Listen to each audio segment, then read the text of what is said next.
Madame, Monsieur, bonjour. C'est un événement majeur dans le conflit en cours au Proche-Orient. Tsahal, l'armée israélienne, affirme avoir tué le leader du Hezbollah, Hassan Nasrallah. Israël a pris pour cible la banlieue sud de Beyrouth au Liban. L'homme aurait été tué dans un raid qui a détruit des dizaines d'immeubles. Le mouvement libanais n'a pas encore réagi. Pascal Boustamente.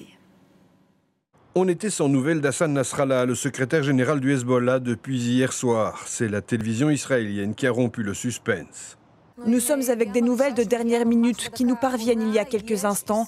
La confirmation de l'élimination de Hassan Nasrallah. Oui, après des heures éprouvantes depuis hier 18h, Tsahal a officiellement annoncé il y a une minute que Hassan Nasrallah a été éliminé lors d'une frappe sur le quartier d'Aya à Beyrouth. Le Hezbollah n'a pas encore confirmé la nouvelle. Au quartier général de l'armée israélienne, on annonce déjà la poursuite des opérations. Ce n'est pas la fin de la boîte à outils. Il faut que ce soit très clair. Il y a d'autres outils à disposition et le message est clair. Quiconque menace les citoyens de l'État d'Israël, nous saurons comment l'atteindre. Au nord, au sud et même dans des endroits éloignés. Entre-temps, la nuit a été mouvementée pour les habitants de Beyrouth, contraints de quitter leur maison et littéralement ballottés d'un côté à l'autre de la ville. Ceux-ci, à l'approche de l'aube, soufflent dans un parc public. We have nowhere. We are here for now. So we don't know. Maybe here is safe. We don't know. So we are just here by the grace of God. Nous avons fui sous les bombardements parce que nous n'avions pas reçu les nouvelles. Nous étions chez nous et n'avions pas d'autre endroit où nous abriter. Nous avons échappé aux bombardements, mais grâce à Dieu, nous avons pu sortir avec nos enfants. Voici la dernière allocution de Hassan Nasrallah. Elle avait lieu le 19 septembre dernier, alors que les explosions de beepers et de talkie-walkie avaient tué 37 personnes et blessé près de 3000 membres du Hezbollah.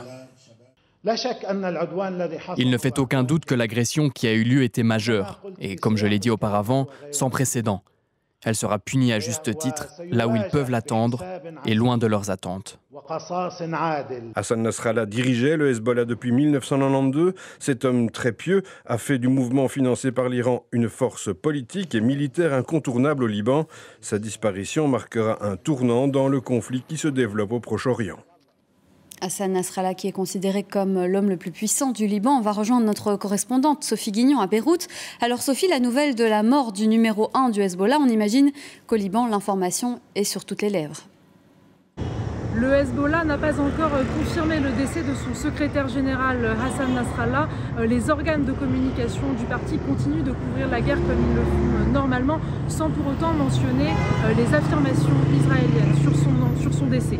Les Libanais avec lesquels j'ai pu m'entretenir ce matin sont dans l'incertitude. Beaucoup pour l'instant ne croient pas au décès de Hassan Nasrallah, tant il a marqué ces 30 dernières années de la vie politique libanaise. Pour ses partisans, c'est aussi une figure quasi divine.